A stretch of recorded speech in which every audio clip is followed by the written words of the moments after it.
الحمدللہ الذی لا مانع لحکمہ ولا ناقض لقضائہ والصلاة والسلام علی سید انبیائہ وسند اولیائہ واحبابہ المعارضین لأعدائہ اما بعد فاعوذ باللہ من الشیطان الرجیم بسم اللہ الرحمن الرحیم ان الذین یبایعونک یبایعون اللہ صدق اللہ مولانا العظیم۔ حضرات گرامی، آج موضوع ہے ضرورت بیت اور ضرورت مرشد۔ غوث زمان پیر میر علی شاہ رحمۃ اللہ علیہ، جن کا علم مخالفین بھی مانتے ہیں، آپ فرماتے ہیں کہ اس زمانے میں بیت مرشد جو ہے یہ مستحب ہے۔ بیت کا ذکر قرآن مجید میں بھی موجود ہے کہ صلح حدیبیہ کے موقع پر صحابہ کرام نے حضور اکرم صلی اللہ علیہ وآلہ وسلم کے ہاتھ میں ہاتھ دے کر جان نثاری کی بیعت کی۔ قرآن نے اس کا تذکرہ فرمایا کہ ان الذین یبایعونک یبایعون اللہ۔ اے میرے حبیب، جب صحابہ آپ کی بیعت کر رہے تھے وہ آپ کی نہیں بلکہ میں خدا کی وہ بیعت کر رہے تھے۔ تو یہاں اللہ تعالیٰ نے خود بیعت کا تذکرہ فرمایا۔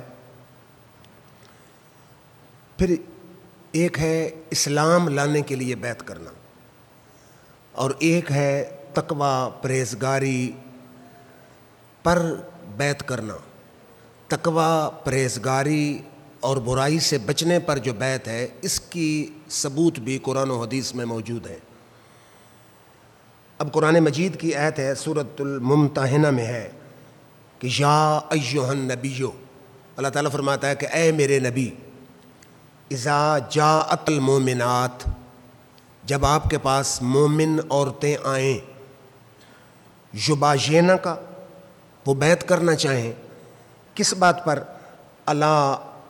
اللہ یشرکن باللہ شیئا، کہ اللہ کے ساتھ کسی کو شریک نہیں ٹھہرائیں گی، ولا یسرکن، چوری نہیں کریں گی، ولا یزنین، بدکاری نہیں کریں گی، ولا یقتلن اولادہن، اپنی اولاد کو قتل نہیں کریں گی، ولا یاتین ببہتان یفترینہ بین ایدیہن و ارجلہن، اور وہ بہتان نہیں لگائیں گی، اللہ کے ساتھ کسی کو شریک نہیں ٹھہرائیں گی، چوری نہیں کریں گی، بدکاری نہیں کریں گی، قتل نہیں کریں گی، بہتان نہیں لگائیں گی، ولا یاسینک فی معروف، اور دستور کے مطابق آپ کی نافرمانی نہیں کریں گی۔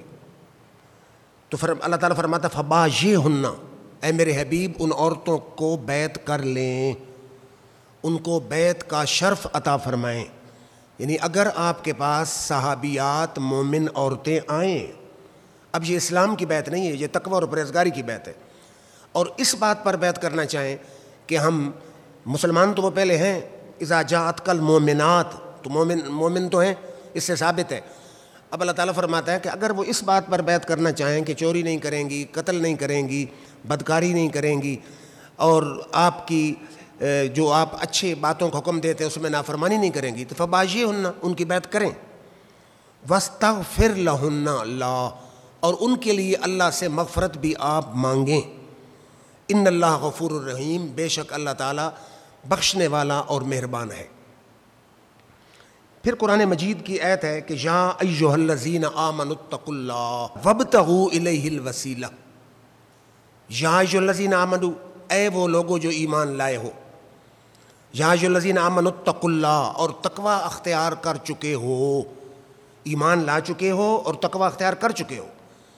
اب تقوی میں نماز بھی آ گئی، روزہ بھی آ گیا، حج بھی آ گئی، زکوٰۃ بھی آ گئی، صدقات بھی آ گئے، برائی سے بچنا بھی آ گیا، نیکی پہ چلنا بھی آ گیا۔ تو اللہ تعالیٰ فرماتا ہے جب ایمان لا چکو اور تقوی اختیار کر چکو، وابتغوا الیہ الوسیلہ، پھر مجھ تک پہنچنے کے لیے وسیلہ تلاش کرو۔ یہاں اب تقوی مراد نہیں ہے، تقوی تو پہلے آ چکا ہے، ایمان بھی مراد نہیں، ایمان بھی آ چکا ہے، مجھ تک پہنچنے کے لیے وسیلہ تلاش کرو۔ اب وسیلے سے کیا مراد ہے؟ بعض لوگ کہتے ہیں کہ وسیلہ سے مراد اعمال صالح ہیں، تو اعمال صالح تو پہلے تقوی میں آ چکے. اس پر القول الجمیل میں شاہ ولی اللہ محدث دہلوی، شاہ ولی اللہ محدث دہلوی وہ عظیم شخصیت ہیں کہ جن کو دیوبندی بھی، اہل حدیث بھی، اہل سنت بھی تینوں اپنا مقتدا مانتے ہیں. جب تینوں مقتدا مان لیں تو قرآن تو کہتا ہے اہدنا الصراط المستقیم صراط الذین انعمت علیہم، اے اللہ مجھے سیدھا رستہ دکھا اور ان لوگوں کو رستہ دکھا کہ جن پر تو نے انعام کیا. اب اس سے بڑھ کر کنفرم انعام یافتہ کون ہو سکتا ہے کہ جس پر اس دور کے تینوں بڑے جو فرقے ہیں وہ متفق ہوں کہ یہ تینوں ہدایت پر ہیں، اللہ کے ولی ہیں، صحیح سکالر ہیں. آپ فرماتے ہیں کہ یہاں وسیلہ سے مراد مرشد کامل کی بیعت ہے. اور اس سے بڑھ کر آپ کی خدمت میں عرض کروں کہ صراط مستقیم میں مولوی اسماعیل دہلوی اس برِ صغیر پاک و ہند میں دیوبندیت پھیلانے میں بہت بڑا نام ہے، پہلا نام ہی اسی کا ہے. تو وہ کہتا ہے کہ سالکان حقیقت نے وسیلہ سے مراد مرشد لیا ہے.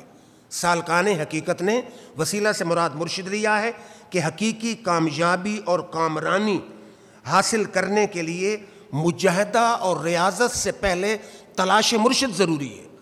کہ بے شک انسان پہلے علم حاصل کرے، پھر مجاہدہ یعنی نوافل، تہجد، ذکر، فکر، تلاوت کلام مجید، یہ تزکیہ اور چلے اور وظائف اور اوراد. اس سے پہلے وہ کہتا ہے کہ مرشد کی تلاش اور مرشد کی بیعت ضروری ہے. یہ کہنے والا کون ہے؟ مولوی محمد اسماعیل دہلوی، جس کو یہ اپنا مقتدا اور پیشوا اور اس کے ابتدائی جو ستون سمجھے جاتے ہیں دیوبندیت کے، ان میں یہ شامل ہے. اس کے بعد سنن ابن ماجہ کی حدیث ہے. صحابی کہتے ہیں کہ ہم، یہ سیاستہ میں شامل حدیث کتاب ابن ماجہ، کہ صحابہ کہتے ہیں ہم رسول اکرم صلی اللہ علیہ وسلم کی بارگاہ میں 7 تھے یا 8 تھے یا 9 آدمی تھے. آپ نے فرمایا کہ تم رسول اللہ صلی اللہ علیہ وسلم کے ہاتھ پر بیعت نہیں کرو گے؟ تو کہتے ہیں کہ ہم میں سے ایک نے کہا کہ ہم تو پہلے بیعت کر چکے ہیں، یعنی اسلام کی بیعت کر چکے ہیں، اب کس بات پر بیعت کریں؟ تو آپ نے فرمایا یہ کہ تم اللہ کی عبادت کرو گے، اس کے ساتھ کسی کو شریک نہیں ٹھہراؤ گے، 5 گانہ نماز کی پابندی کرو گے، حکم سنو گے اور اطاعت کرو گے، اور آہستہ سے کہا کہ کچھ کسی سے مانگو گے نہیں. اب یہ سیاستہ کی کتاب ابن ماجہ سے یہ ثابت ہے کہ یہاں بھی تقوی پر صحابہ کرام حضور اکرم صلی اللہ علیہ وآلہ وسلم کی بیعت کر رہے ہیں. کس بات پر بیعت کر رہے ہیں؟ کہ ہم اللہ کے ساتھ شریک نہیں ٹھہرائیں گے، 5 وقت نماز پڑھیں گے، اللہ تعالیٰ کے حکم جو سنا ہے اس پر عمل کریں گے، اور بھیک نہیں مانگیں گے، کسی کے آگے ہاتھ نہیں پھیلائیں گے. اس کے بعد اب یہ بخاری شریف میں حدیث ہے، حضرت جریر بن عبداللہ فرماتے ہیں کہ بایات النبیہ، میں نے خود کملی والے آقا کے ہاتھ میں ہاتھ دے کر بیعت کی. کس بات پر؟ علی اقامت الصلاۃ و ایتاء الزکوٰۃ و نسخ لکل مسلم. میں نے 3 باتوں پر اپنے آقا سے بیعت کی کہ میں نماز پڑھوں گا، زکوٰۃ دوں گا، اور ہر مسلمان کے ساتھ میں خیر خواہی کروں گا، کسی کو دھوکہ نہیں دوں گا، منافقت نہیں کروں گا، فریب نہیں کروں گا، ہر مسلمان کی خیر خواہی کا جذبہ میرے دل میں ہوگا، ہر مسلمان کے ساتھ خیر خواہی کروں گا. 3 باتوں پر میں نے اپنے آقا کی بیعت کی. اس کے بعد غوث زماں پیر میر علی، آپ کو پتہ ہی ہے، آپ تو ماشاءاللہ سننے والے لوگ ہیں، کہ جب مرزا غلام احمد قادیانی نے چیلنج کیا اس برِ صغیر پاک و ہند میں، تو پہلی بات تو یہ ہے کہ پورے برِ صغیر میں اسے دیوبندی، اہل حدیث، اہل تشیع میں کوئی اپنے مقابلے کا بندہ نظر ہی نہ آیا. اور اس نے پیر میر علی شاہ کو چیلنج کیا. تو پیر میر علی شاہ رحمۃ اللہ علیہ جب گئے، اور یہ پیر میر علی شاہ صاحب رحمۃ اللہ علیہ کون ہے؟ یہ وہ غوث زماں پیر میر علی شاہ رحمۃ اللہ علیہ کہ جب مکہ شریف گئے، وہاں حاجی امداد اللہ مہاجر مکی جو مولوی اشرف علی تھانوی کے پیر ہیں، رشید احمد گنگوئی کے پیر ہیں، خلیل احمد بیٹھوی کے پیر ہیں، مولوی محمد قاسم نانوتوی بانی دارالعلوم دیوبند کے پیر ہیں، ان سب کے پیر ہیں. ان کو کہتے ہیں مرشد العرب والعجم. تو پیر میر علی شاہ صاحب سے ملاقات ہوئی تو حاجی امداد اللہ مہاجر مکی نے کہا کہ آپ کو میں خلافت دینا چاہتا ہوں چشتی صابری سلسلے میں. تو آپ نے فرمایا کہ مجھ پر میرے پیر کا کرم کافی. آپ مرید تھے شمس العارفین سیالوی کے چشتی نظامی سلسلے میں. آپ نے فرمایا کہ میرے پیر کا مجھ پر کرم کافی ہے، میں خلافت نہیں لینا چاہتا. تو پیر حاجی امداد اللہ مہاجر مکی نے زبردستی اور فرمایا، انہوں نے کہا کہ مجھے شوق ہے کہ آپ جیسے بندے میرے سلسلے میں داخل ہوں، میں آپ کو ضرور یہ خلافت سے نوازوں گا. انہوں نے خلافت دی، چنانچہ چشتی صابری سلسلے کی. پیر میر علی شاہ صاحب نے فرمایا کہ میں چاہتا ہوں کہ میں بھی یہاں آپ کی طرح مکہ شریف میں رہ جاؤں. تو اس موقع پر حاجی امداد اللہ مہاجر مکی وہ بھی بڑے کامل شخص تھے. ان کے وہ تو کہتے ہیں نا کہ ہمارے پیر ہیں، لیکن ان کے سارے عقیدے اہل سنت ہم سے میچ کرتے ہیں. فیصلہ مسئلہ اٹھا لیں، سارے عقائد جو انہوں نے بیان کیے ہیں وہ سب وہی ہیں جو اہل سنت والجماعت بریلوی مسلک کے ہیں. یہ ہماری سچائی کی دلیل ہے. تو انہوں نے پیر صاحب نے کہا کہ آپ کے ذمہ بر صغیر میں ایک بہت بڑا کام ہے، تو اس لیے آپ یہاں نہ ٹھہریں، وہاں چلے جائیں. تو پیر صاحب فرماتے ہیں کہ جب میں مرزے کے مقابلے کے لیے لاہور جا رہا تھا، درجہ جہلم عبور کر رہا تھا، تو اس وقت میرے ذہن میں آیا کہ حاجی امداد اللہ مہاجر مکی نے جو کہا تھا کہ آپ کے ذمہ انڈیا میں بہت بڑا کام ہے، وہ یہی کام ہے کہ جھوٹے مدعی نبوت کی سرکوبی. تو پیر صاحب وہاں پہنچے، دیوبندی موجود تھے، اہل حدیث موجود تھے، اہل تشیع موجود تھے. سب نے کہا کہ ہمارے متفقہ مناظر پیر میر علی شاہ رحمۃ اللہ علیہ.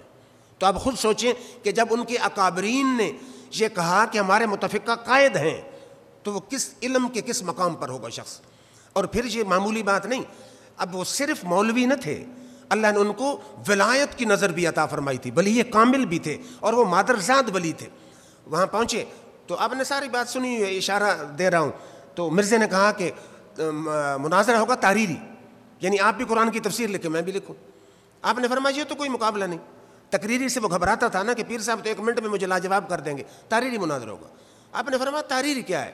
یہ تو کوئی بھی، اس نے کہا کہ فصیح عربی ہو، ایسے الفاظ ہوں جن میں نقطہ کو نہ ہو. پیر صاحب نے کہا یہ تو کوئی کمال نہیں، یہ تو کوئی بھی عربی کا ماہر لکھ سکتا ہے. اس میں کیسے فرق پتہ چلے گا کہ نبی اور جھوٹے نبی اور غلام نبی کا فرق کیسے پتہ چلے گا؟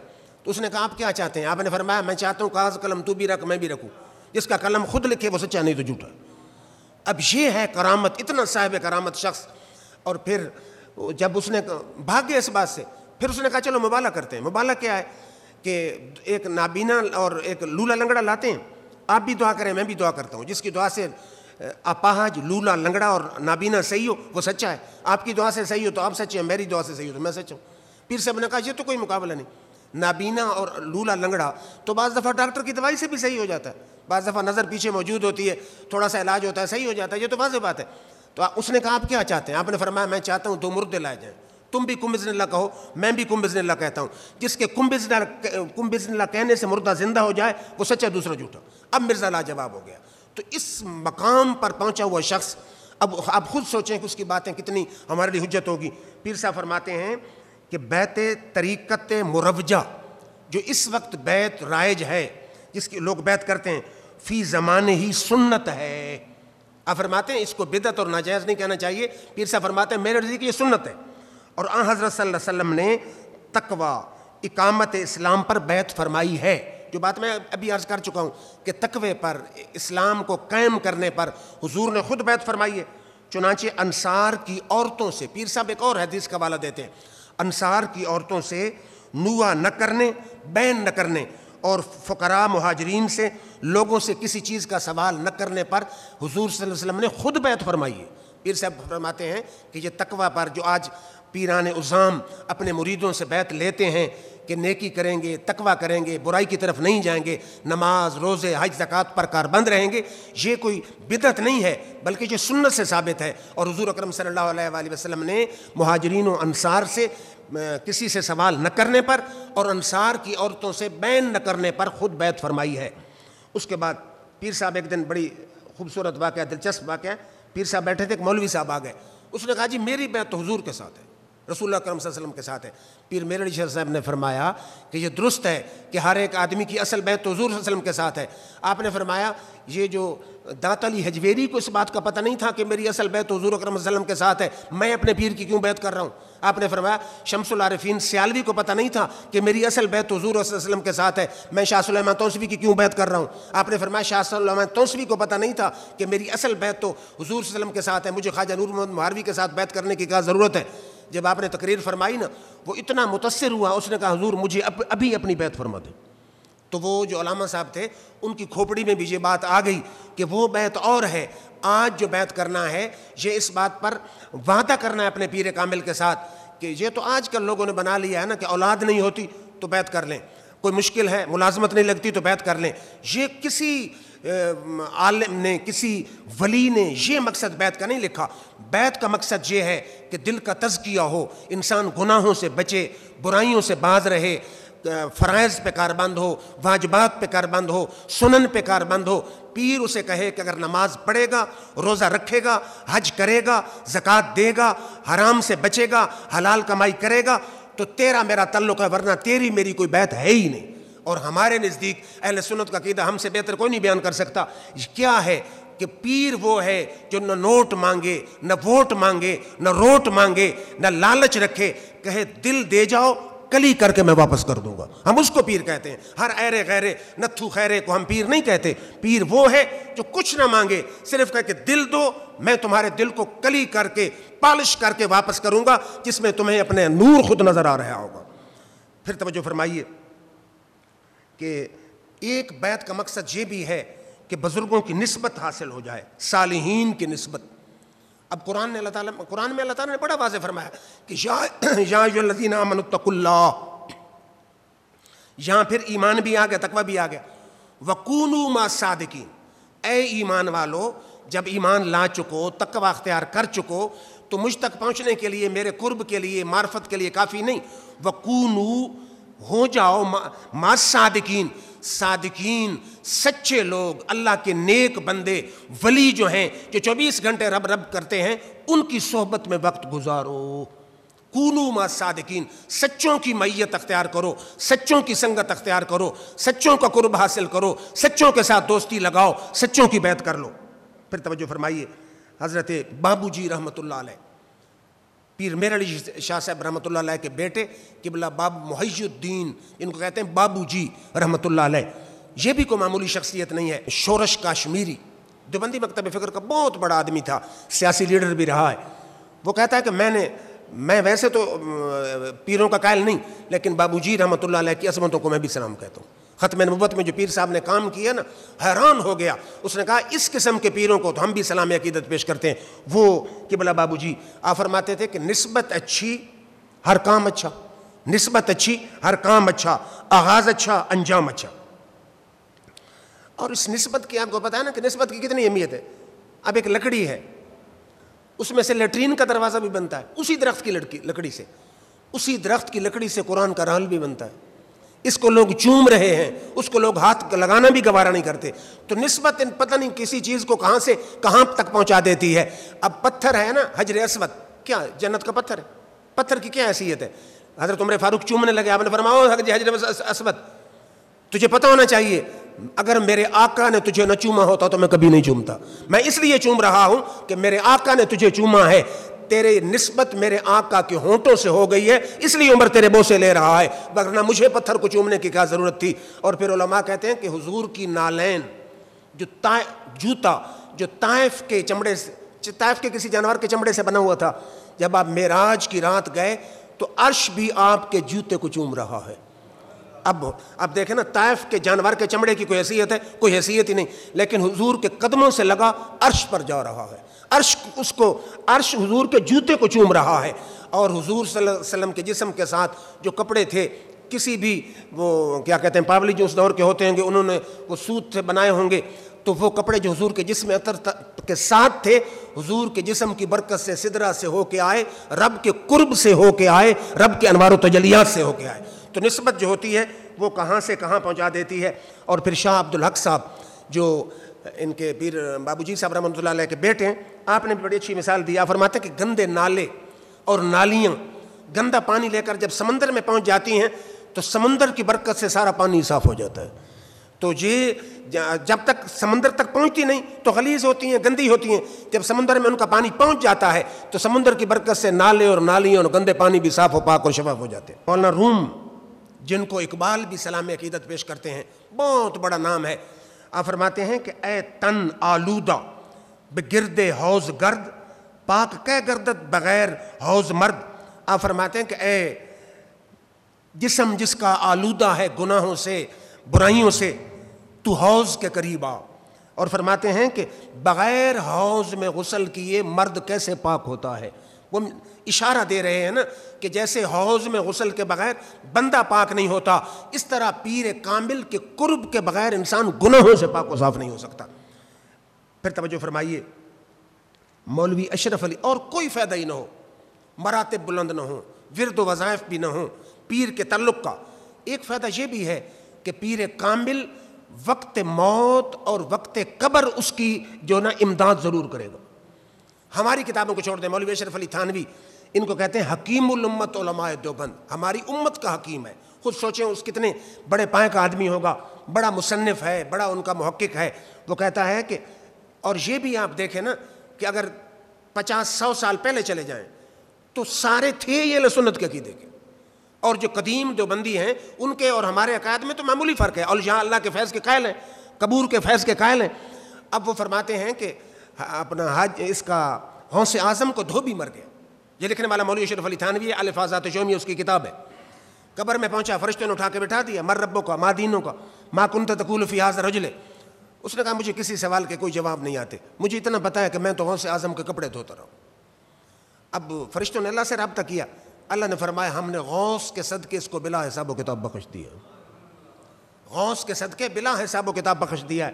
ایک جگہ پہ جب میں نے حوالہ دیا نا تو چٹ آ گئی, اشرف علی تھانوی بھی کوئی اتھارٹی ہے اور آپ کے نزدیک اتھارٹی ہے. میں نے کہا حدیث تو اتھارٹی ہے نا, میں مشکات کی حدیث پڑھ دیتا ہوں. حضور نے فرمایا جو جمعے کے دن مر جائے جمعے کی برکت سے اس سے حساب و کتاب نہیں ہوگا.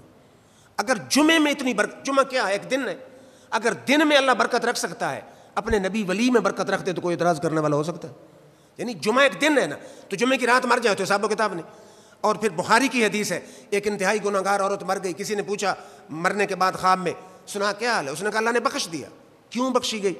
اس نے کہا میں کنویں پہ گئی, زندگی میں کتا پیاسا مر رہا تھا, میں نے اس کی جان بچائی.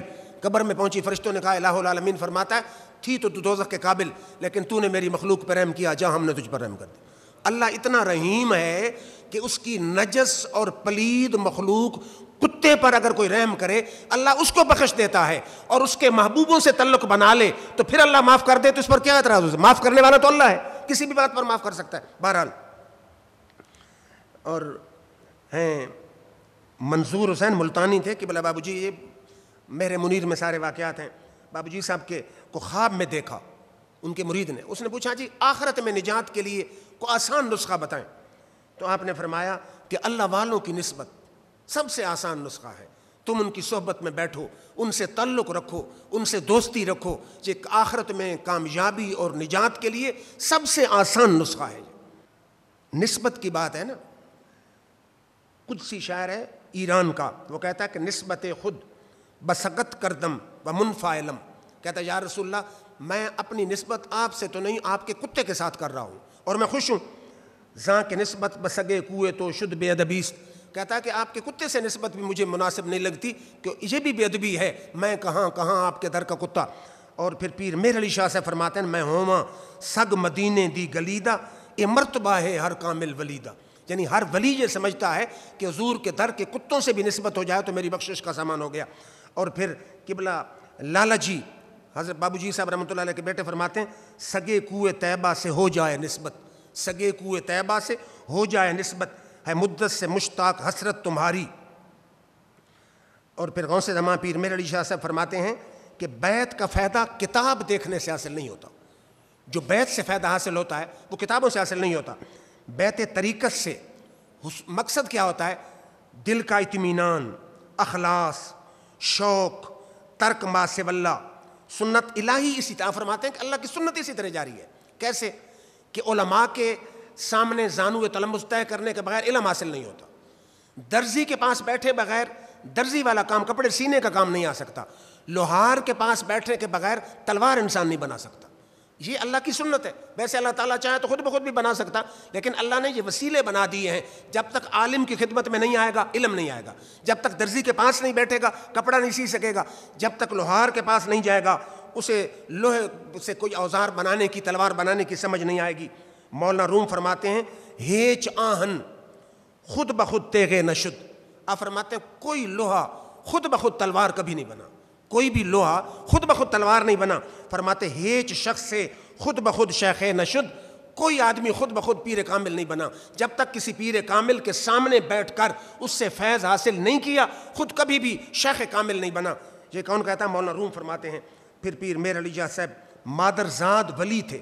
آپ خود سوچیں نا, مادرزاد ولی تھے. آج کل گاڑی پر کئی دفعہ ہم گئے ہیں نا گورڈا شریف, کم از کم 3 گھنٹے 4 گھنٹے انسان کو لگتے ہیں, تھک جاتا ہے انسان.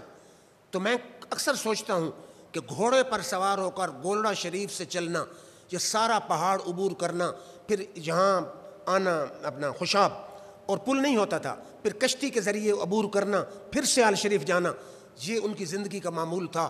اگر گھر بیٹھے رب کا قرب حاصل ہو سکتا، رب کی معرفت حاصل ہو سکتی، رب کی پہچان حاصل ہو سکتی، انسان کامل ہو سکتا، رب کا نزدیکی حاصل ہو سکتی، تو پیر میر علی شاہ صاحب کبھی گھوڑے پر چڑھ کر 400-500 کلومیٹر کا سفر نہ کرتے۔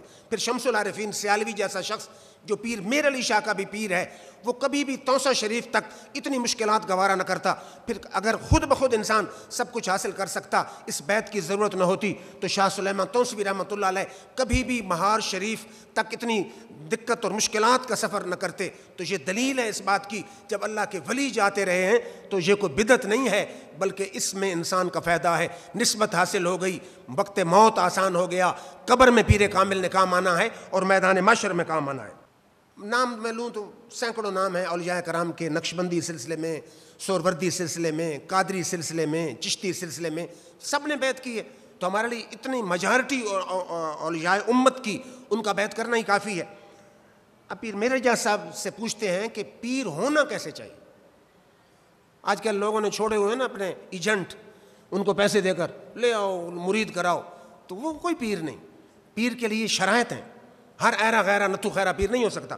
پیر میرے شاہ سے فرماتے ہیں کہ بیعت کے قابل وہ شخص ہے جس کے پاس ضروری علم دین ہو، پہلی شرط یہ ہے ضروری علم دین ہو، اور فرماتے ہیں متقی ہو، کبائر سے بچنے والا ہو، بڑے گناہ نہ کرتا ہو، صغائر پر غیر مصر ہو، صغیرہ بھی اس سے نہ ہوتے ہوں، کوشش کرے صغیرہ سے بھی بچے، زاہد ہو، عابد ہو، اوراد و وظائف پر ملازمت کرنے والا ہو، امر بالمعروف اور نہی عن المنکر کرنے والا ہو، اور فرماتے ہیں مستقل الرائے، شیخ کی صحبت اسے حاصل ہو۔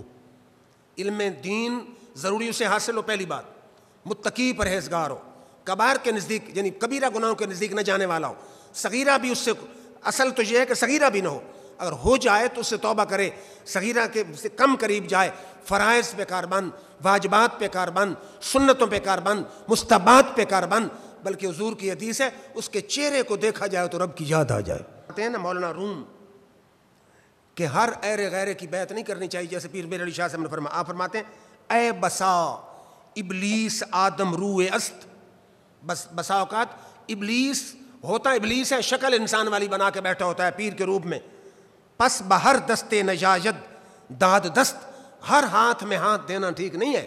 آپ فرماتے کار شیطان می کو ند نامش ولی، جو شیطان والے کام کرے اور پھر ولی کہلوائے، فرما گر ولی اینست لعنت بر ولی، اگر یہ ولی ہے جو شیطان والے کام کرے تو اس ولی پر لعنت ہو۔ ولی تو وہ ہے جس کے چہرے کو دیکھو تو انسان کو رب کی یاد آ جائے۔ پھر ایک فائدہ ہے کہ لڑی میں پرویا جانا۔ اب آپ اپنے پیر کے مرید ہیں، وہ اپنے پیر کا مرید ہے، وہ اس پیر کا، وہ آگے چلتے چلتے چلتے سلسلہ حضرت علی سے ہوتا ہوا خود حضور اکرم صلی اللہ علیہ وسلم کی ذات تک پہنچ جاتا ہے۔ تو اس لڑی میں پرویا جانا یہ بھی ایک فائدہ ہے اس کا۔ وقت موت آسانی، وقت موت پر ایک دو باتیں کر دیتا ہوں کہ وہ مکھد شریف میں تھے نا خواجہ محمد علی، وہ اتنی بڑی شخصیت تھے کہ برے صغیر کا سب سے بڑا کتب خانہ ان کے پاس تھا، برے صغیر کا، پورے انڈیا سے لوگ وہاں کتب خانہ دیکھنے آتے تھے کہ مولانا محمد علی کا کتب خانہ کتنا ہے۔ 7 سال شمس العارفین سیالوی وہاں پڑھتے رہے، تو ان کے علم کا مقام آپ خود سوچ سکتے ہیں۔ ان کے پاس ایک سید صاحب آتے تھے، تو ان کی خواجہ محمد علی کے آخری ایام تھے، چارپائی اٹھا کے اندر لے جاتے، باہر لے آتے۔ سید برادری اعتراض کرتی کہ یہ آوان ہے، تو سید ہے، سید ہو کے اس مولوی کی چارپائی اٹھاتا ہے۔ وہ سید کہتا کہ اس مولوی کے چہرے میں مجھے جلوہ خدا نظر آتا ہے، میں اس کی چارپائی اٹھاؤں گا۔ چنانچہ وہ سید صاحب بیمار ہو گئے، وقت نزا مشکل، روح نہیں نکل رہی، تو خواجہ محمد علی کو پتہ چلا، تو آپ نے فرمایا میری چارپائی اٹھا کے سید کے گھر لے چلو۔ چارپائی اٹھا کے سید کے گھر گئے، خواجہ محمد علی نے سید کے سینے پہ ہاتھ رکھا، اس کی طبیعت تھوڑی سی مطمئن ہوئی۔ آپ نے فرمایا سید صاحب آپ تو نمازی، حاجی، نیک، پرہیزگار، یہ وقت موت مشکل کیوں؟ انہوں نے بڑے پریشانی کے عالم میں کہا حضور میرے عمل میں کوئی کمی نہیں تھی، میں گستاخان رسول اور گستاخان صحابہ کی صحبت میں بیٹھتا تھا۔ آپ سمجھ رہے ہوں گے، اس کی تشریح مزید میں نہیں کرنا چاہتا کہ جو حضور کی شان میں بکواسات کرتے ہیں، ہم کہتے ہیں نا سارے مسلمان ہیں، سارے کلمہ گو ہیں، یہ نظریہ ہی جہلانہ اور غلط ہے. حضور نے فرمایا 73 فرقے ہوں گے، 72 دوزخ میں، ایک جنت میں، سارے کیسے صحیح ہیں؟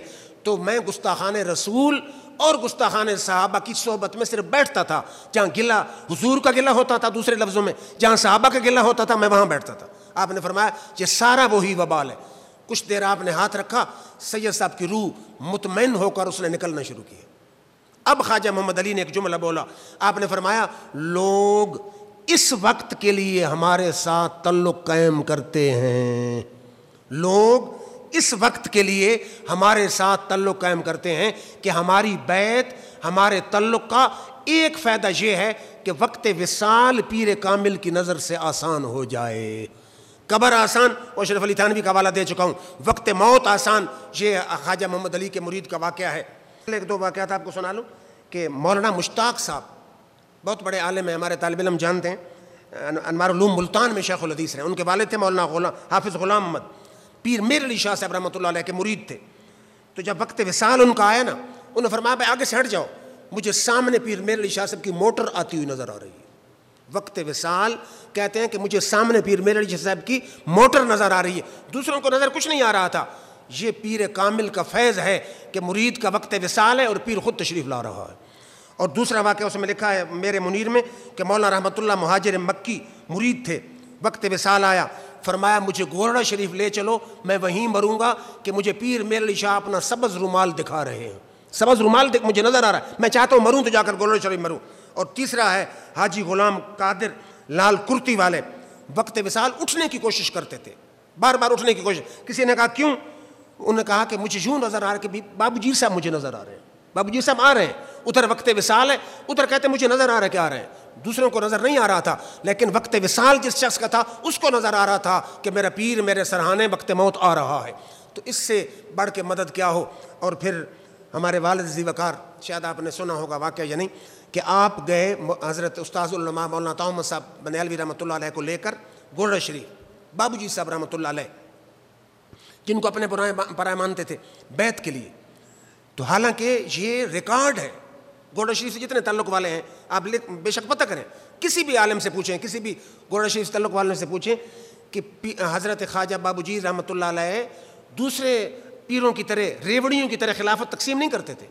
انہوں نے پورے زندگی میں سرے سے کسی کو خلافت دی ہی نہیں. واحد ریکارڈ پر ہے کہ صرف ہمارے والد ذی وقار گئے، آپ انہیں پیر میر علی شاہ صاحب رحمۃ اللہ علیہ کی مزار پہ لے گئے. مزار پہ لے جا کر ساتھ بٹھا کر آپ نے فرمایا کہ ایک بات سنو، کہ مجھے میرے والد غوث زمان پیر میر علی شاہ صاحب نے فرمایا کہ بابو جی بیعت کیا کر. میں نے کہا کہ میں بیعت نہیں کروں. انہوں نے پھر کہا کہ بیعت کیا کرو، میں نے کہا میں بیعت نہیں کروں گا. انہوں نے پھر کہا بیعت کیا کر، میں نے کہا میں بیعت نہیں کروں گا. انہوں نے کہا وجہ کیا ہے؟ تو میں نے کہا کہ میں بیعت تب کروں گا کہ میرے ہر مرید کے جنت لے جانے کی آپ گارنٹی دیں، آپ ضمانت دیں کہ میں تیرے ہر مرید کو جنت میں لے کے جاؤں گا تو میں مرید کرتا ہوں. پھر میرے علی شاہ صاحب مسکرائے، آپ فرماؤ بھولیا اے ذمہ داری تو ذمہ داری والے دی، کہ مجھے ذمہ داری اٹھانے کی ضرورت ہی نہیں ہے. سلسلہ حضور سے لے کر آج تک جو سلسلہ آ رہا ہے اس میں ہزاروں اللہ کے ولی موجود ہیں، وہ سارے ذمہ دار ہیں، مجھے ذمہ داری اٹھانے کی ضرورت کیا ہے؟ تو پھر انہوں نے جہاں پیر میرے شاہ صاحب کی مزار پہ اپنا ہاتھ رکھ کر، والد صاحب کا ہاتھ اوپر رکھ کر انہوں نے وہاں بیعت فرمایا. تو بہرحال اب رہا یہ سوال کہ بیعت کریں کس کی. اگر مجھ سے پوچھتے ہیں تو میں نے تو پورے پاکستان میں سب تقریباً تقاریر کے سلسلے میں ہر آستانے پر حاضری دی ہے، لیکن میں ممبر رسول پر بیٹھ کے کہہ رہا ہوں کہ میں نے کسی پیر کو اتنا کامل نہیں پایا جتنا میں نے اپنے والد ذی وقار کو پایا. حالانکہ ان کی دوسری شادی ہے، آپ کو پتہ ہے، اور پھر اولاد جو ہوتی ہے وہ کبھی اپنے والد پر مطمئن نہیں ہوتی، لیکن میں نے علم میں، تقویٰ میں، پرہیزگاری میں، ظاہر میں، باطن میں چیک کیا. یقین کریں ممبر رسول پر بیٹھ کر میں قسم اٹھا کے کہہ رہا ہوں میں نے ان سے کامل کسی کو نہیں پایا. وہ دوسروں کی طرح ایجنٹ نہیں چھوڑتے کہ پیسے لو اور میرے مرید کراؤ، بلکہ وہ تو کہتے ہیں کہ سوچو. ایک جمعہ آتا ہے بندہ سوچو، سوچ لو، پھر سوچ لو، پھر سوچ لو، بار بار سوچنے پر مجبور کرتے ہیں. اور اللہ کے فضل و کرم سے 1 2 3 نہیں، میں ان کی بے شمار کرامتوں کا عینی شاہد ہوں. اگر میں بتانی شروع کروں آپ حیران ہو جائیں، میں خود عینی شاہد ہوں. بہرحال پھر بھی جو اس سے بھی طریقہ آپ کے ذہن کو اپیل کرتا ہے، طریقہ کیا ہے؟ کوئی کہے کہ فلاں کا مرید ہو جاؤ، کبھی نہیں ہونا چاہیے. آپ خود جا کر اس پیر صاحب کے پاس 2-4 دن رہیں. اگر 250 کی چپل لینی ہو تو ہم 10 دکانیں چیک کر سکتے ہیں. اگر 150 درجن کا کیلے لینے ہوں تو 10 ریڑیاں چیک کرتے ہیں، اور جہاں اپنا ہاتھ دینا ہے اس کے لیے چیک کرنے کی ضرورت نہیں ہے، جو بھی کہو ٹھیک ہے جی، ٹھیک ہے جی، ٹھیک ہے۔ سب سے بہترین طریقہ ہے کہ استخارہ میں جو ہمارے عزیز کہیں کہ جی ہم چیک کرنا چاہتے ہیں، ہم کس کے مرید ہوں، استخارہ ہوتا ہے کہ نفل پڑھ کے دعا مانگی جاتی ہے، رات کو ہوتا ہے اشارہ، یہ اشارہ کس کی طرف سے؟ یہ اشارہ خدا کی طرف سے ہوتا ہے۔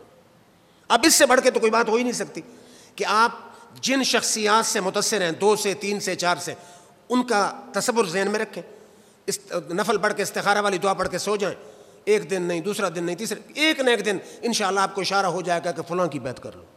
اب اس سے بڑھ کے تو کوئی بات نہیں ہو سکتی۔ تو ہمیں چاہیے اہل سنت کو کہ ضرور کسی نہ کسی پیر کامل کی بیعت کریں تاکہ وقت موت، قبر، میدان محشر آسان ہو۔ وآخر دعوانا الحمدللہ رب العالمین۔